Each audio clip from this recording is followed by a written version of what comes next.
Georgia made a wine from a grape called Saperavi, deep in color and fruity.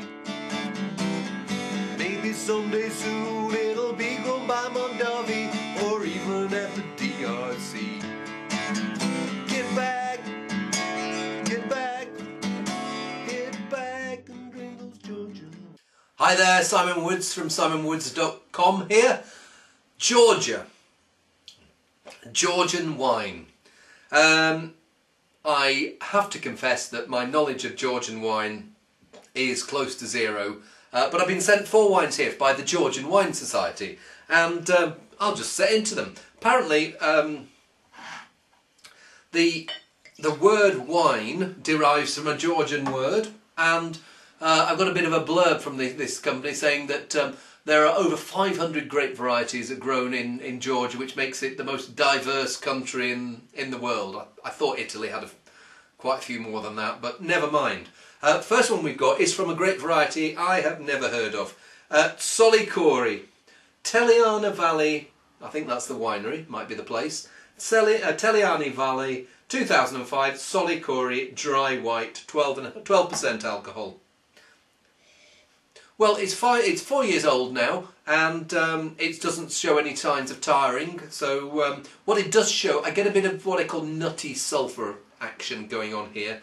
It feels like the winemakers, just to keep it fresh, has put a little bit of sulphur in before bottling, just to keep it all from going a bit wobbly. And maybe when it was just bottled, it would have poked out a bit more. But now it's actually showing quite a nice nutty edge that reminds me a bit of some Sauvignon Blanc. Can't say too many other smells apart from that.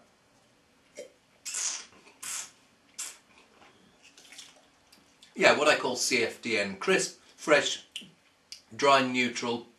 Bit of that nutty thing going on. Not a great wine, but certainly not offensive. I can't see any point keeping it. I can't see greatness there. But if someone poured me a glass of it, I wouldn't be looking for the nearest plant pot. I'd be finishing that. Okay, next two. One of the grape varieties that you might have heard of is one called Saperavi. And I've got 2 Saperavis here from the same place, Teliani Valley, 2005. This is a Naparuli Dry Red. Let's give this a go, maybe a quick rinse of the glass. Saperavi, some people reckon it's got similarities between Syrah or Tempranillo, and if you watch the Syrah video I did a day or so ago, you might have seen me talking about reduction. And both those grape varieties, Syrah and Tempranillo, prone to reduction. Let's see if this has got the same sort of character. Well, there's certainly a meatiness, a meaty, spicy edge that does remind me of what happens with reduction when it's got a bit of bottle age. It goes, yeah, leathery, meaty. Anyway, I'll shove it in my gob before I opine further.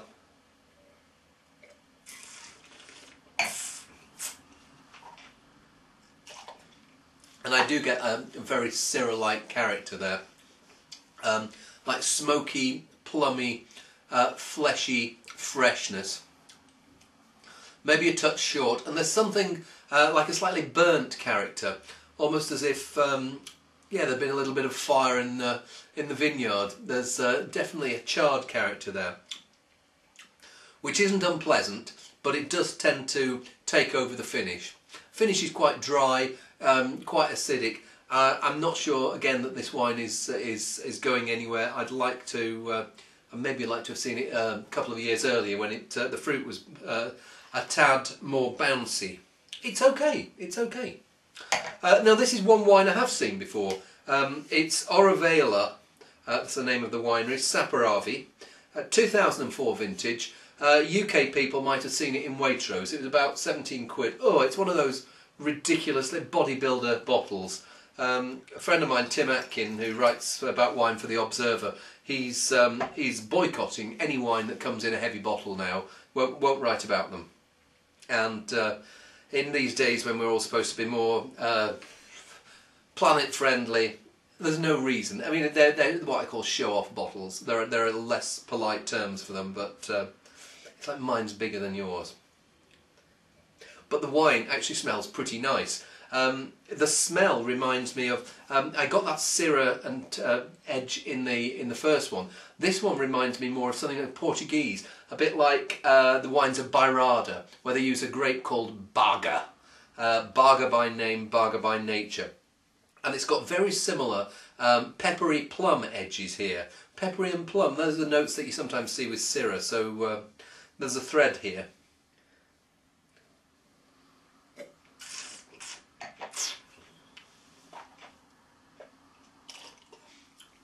Yeah, and whereas the first one didn't show any signs of potential for the future, this has got that nice fleshy fruit, but at the back you've got tannin, you've got acidity, and it feels like if you were to keep this for a few more years, probably 5 more years at least in it, it would continue to soften and mellow, get meatier, rounder, and yeah, would turn into something like, yeah, I'd say more on the Bairrada edge than the Syrah edge there.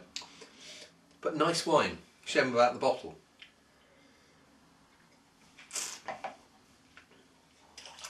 I'm not sure if Waitrose has it anymore, but when they did, it was about £17, so not cheap, but tasty. Final one, final red. It's a sweet one. Not too sweet, but what's it say here? 35 to 45 grams per litre for all you wine chemists here.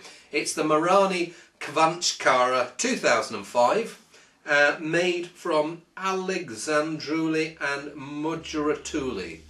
Those are the grape varieties, and of course you're familiar with those and the characteristics of those well-known grapes. Well, if you are, ring and tell me, because I've no idea what they are. Now there's a slightly dusty, almost musty edge to this. It reminds me of, I haven't been in an asbestos garage for a long time, but there's a slight dusty edge to asbestos that I get here. But allied to that, there's this slightly floral, like rose petal edge to raspberries and cherry. Intriguing. Not sure whether I want to drink it, but let's have a see.